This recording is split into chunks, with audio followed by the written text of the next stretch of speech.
திருவண்ணாமலையில் மண் சரிவால் 3க்கும் மேற்பட்ட வீடுகள் புதைந்துள்ளன. கூடுதல் விவரங்களை செய்தியாளர் குமரவேலிடம் கேட்கலாம். குமரவேல், 3க்கும் மேற்பட்ட வீடுகள் புதைந்திருக்கின்றன. அங்குள்ள களச்சூழல் என்ன? அந்த வீட்டில் இருந்தவர்கள் என்ன சொல்றாங்க? அவங்க நல்லபடியா வெளியில வந்துட்டாங்களா?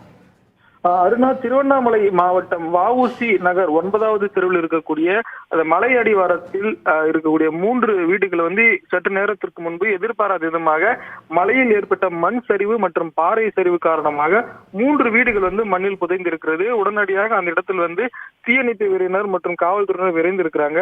அதே சமயம் மேலும் அசம்பாவிதம் ஏற்படாத வண்ணம் அந்த பகுதியில் இருக்கக்கூடிய 500க்கும் மேற்பட்ட பொதுமக்கள் மீட்டு அங்க இருக்கக்கூடிய தனியார் திரையரங்கு மற்றும் மண்டபத்தில் தங்க வைக்கப்பட்டிருக்கிறாங்க.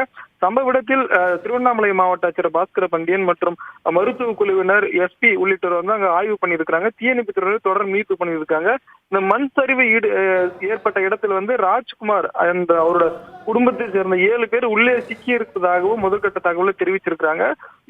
மேற்கொண்டு ஏதேனும் உள்ளே இருக்கிறார்களா, மற்றபடி பாதிப்புகள் ஏதேனும் உள்ள இருக்கிறதா என்பது குறித்து தற்போது தீயணைப்பு துறையினர் தீவிரமாக தேடுதல் மற்றும் மீட்பு பணியில் ஈடுபட்டிருக்காங்க.